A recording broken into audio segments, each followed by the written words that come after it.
Well, postman's bin. I don't know what this is. So, prior to this year, there it is.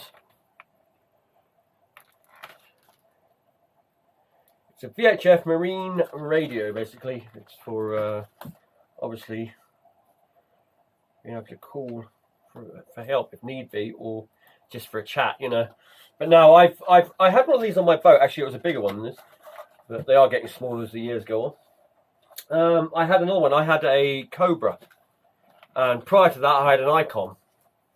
Now the Icon lasted a couple of years, and it just packed up. It just broke, whatever. I can't remember exactly what happened. I think the battery went or something went in it, but it didn't work after a couple of years.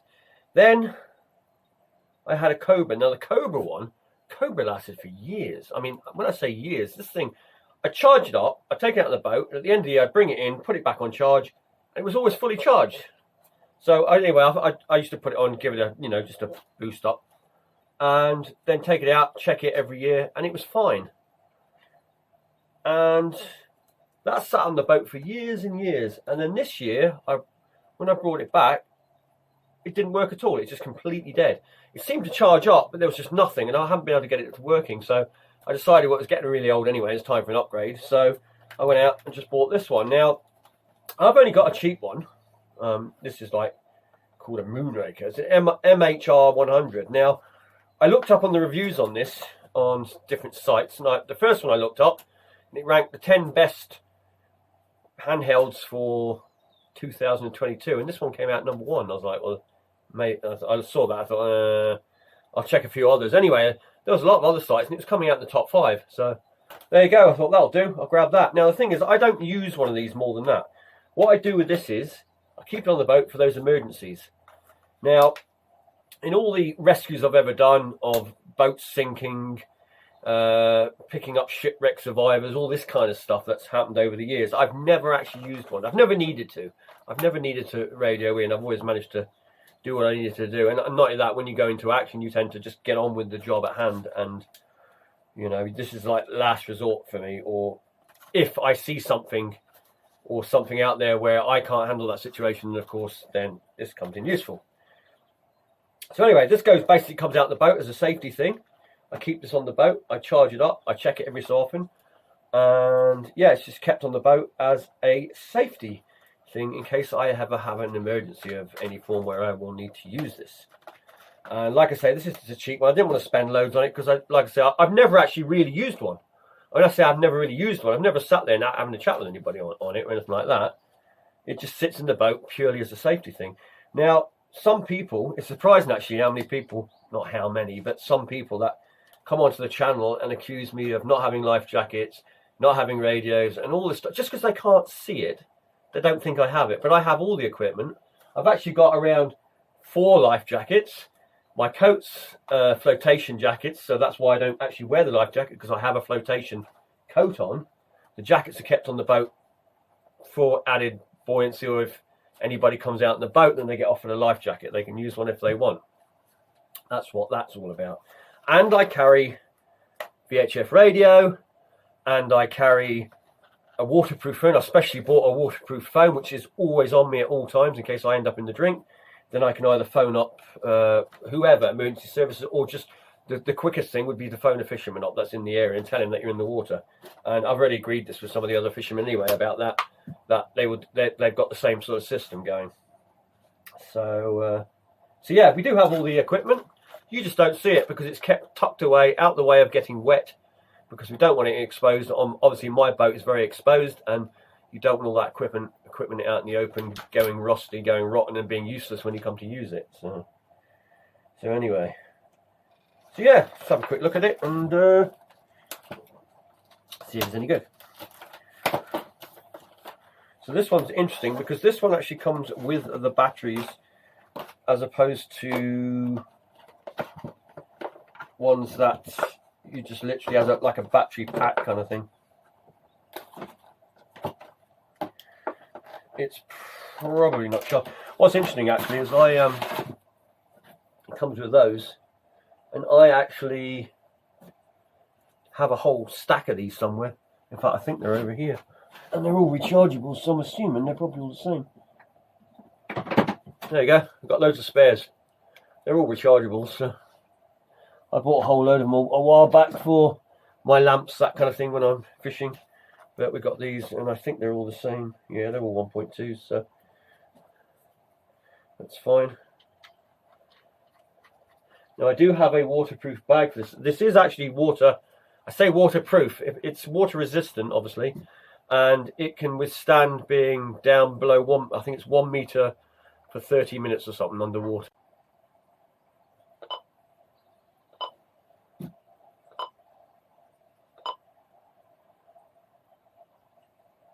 So yeah, it's basically straightforward, no frills VHF radio. But like I say, in an emergency, could save your life. And off. Right, I will put it on charge because it comes with USB charger. It also comes with, let's have a look, an instruction manual, or it's probably more of a hazard manual, as they always do. So you got a USB charger, plus you got the 3-pin to connect into if you want to do it from the electric. You've got a clip, probably for the back of it, I'd assume. Yep. So you can clip it on your belt or anything. And what's really neat is they actually give you a car one for like the cigarette lighter or the 12-volt port in the car. So you've got a USB charger for that, and that alone is just worth it just to have that in the car for even for other things, you know. And a little lanyard for putting onto the unit if you want a lanyard on the unit. So there you go, neat little thing. And like I say, purely kept on the boat in case of emergency.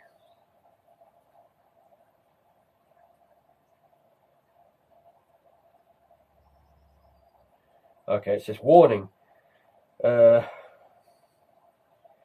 Dedicated charger, not for charging mobile phone battery.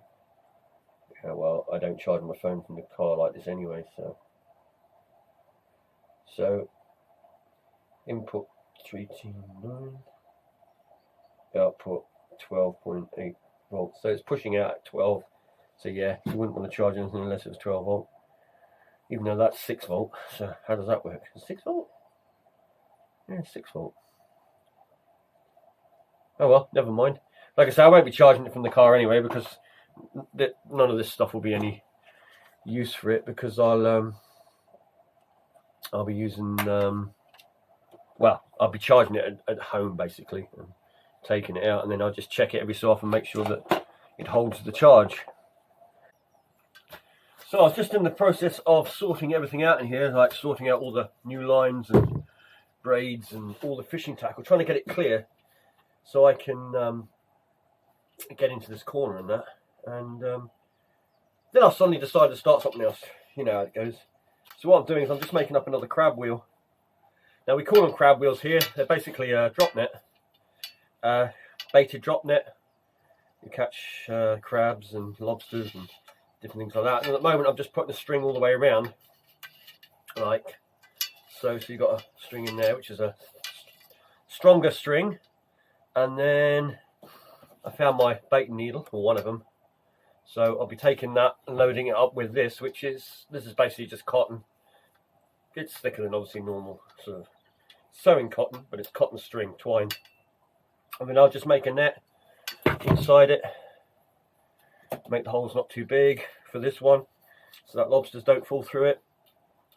And it's basically for when the spider crabs, it's an old tradition over here of when the spider crabs turn up on the island, people would go with these wheels, put a bit of bait in, throw them off the rocks, and you can get yourself a nice crab dinner. So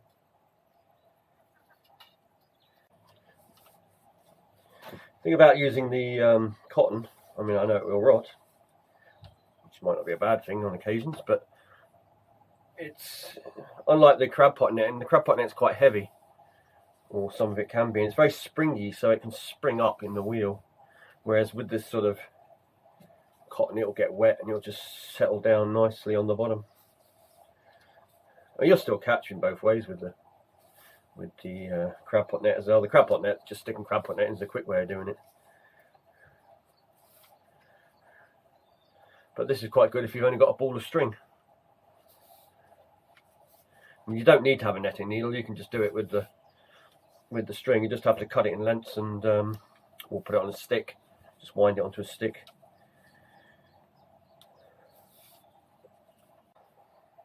There we go. All set up, ready to go.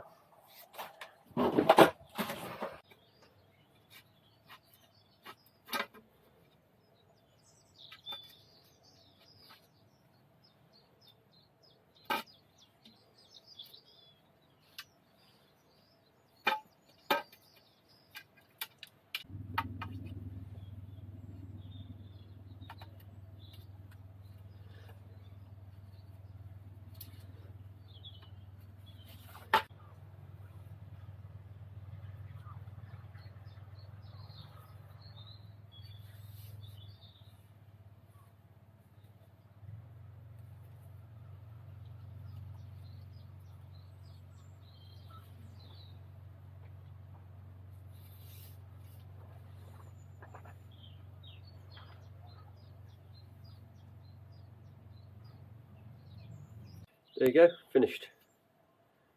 Just need to put some strings on it and we're good to go.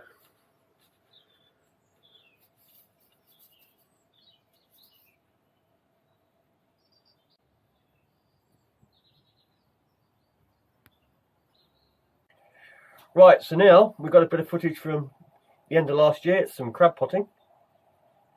And hopefully we'll be getting down very, very soon.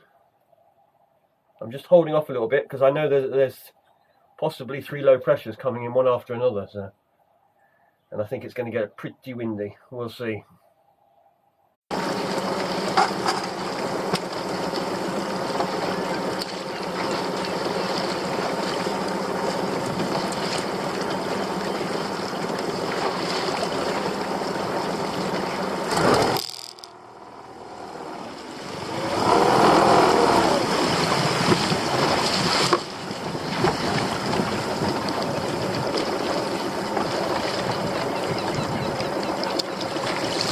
Shame there aren't a few more fish down this side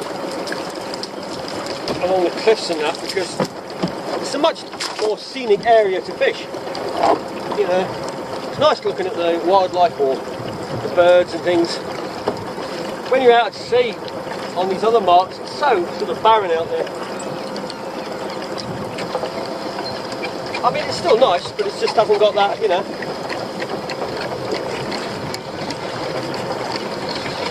Plus there's the safety of being a bit closer on towards the land where you can, you know, if you run into trouble, you're near land. Maybe one day, eh? When they've sorted out the fishing.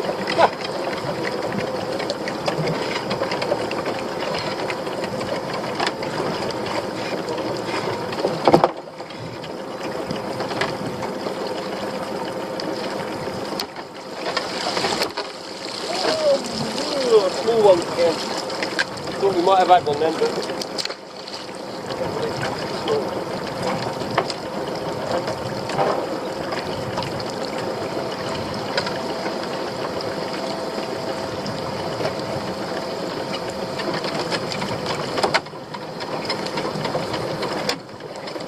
got a little bit of everything in this pot.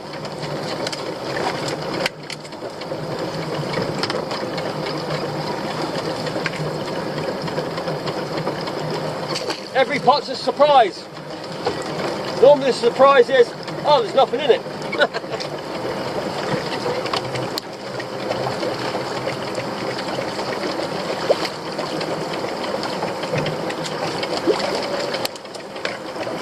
There's a little one, but probably under.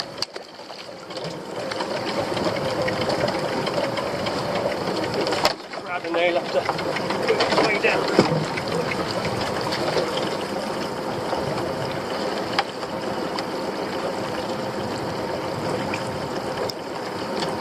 It was empty again. I don't know why this wasn't empty. It was catching all right for a while.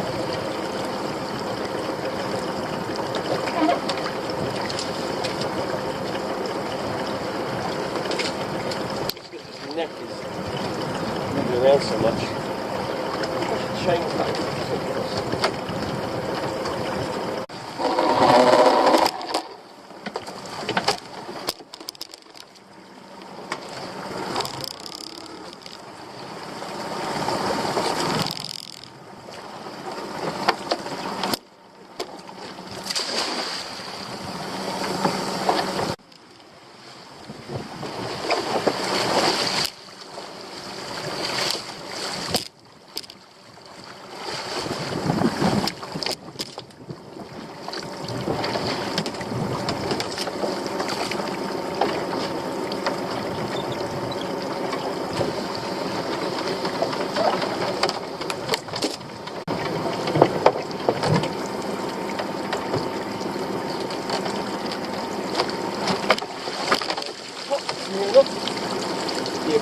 spider grab.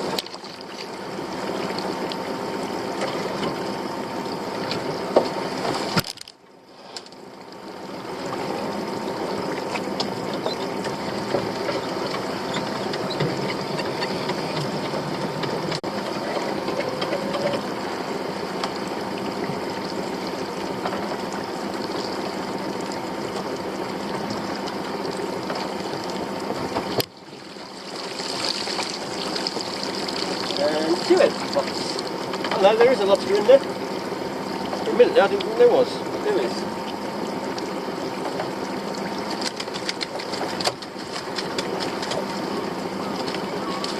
And I think it's big enough. Check it in a second. Get these baits down again. Well, that's still got a nice bit of wrasse in there. I think I'll leave that for the wrasse.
Whoa!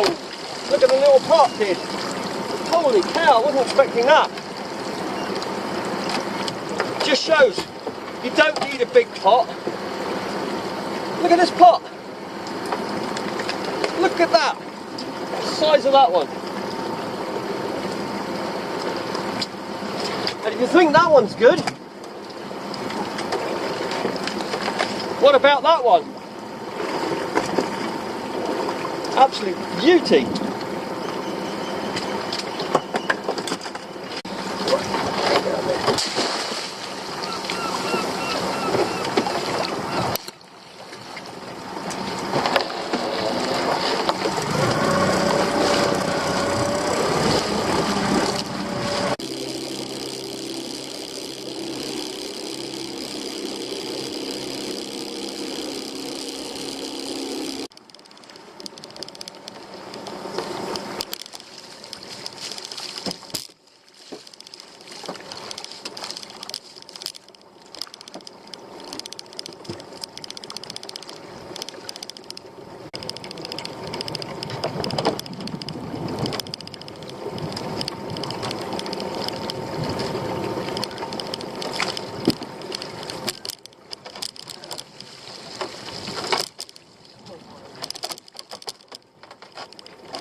And a baby lobster.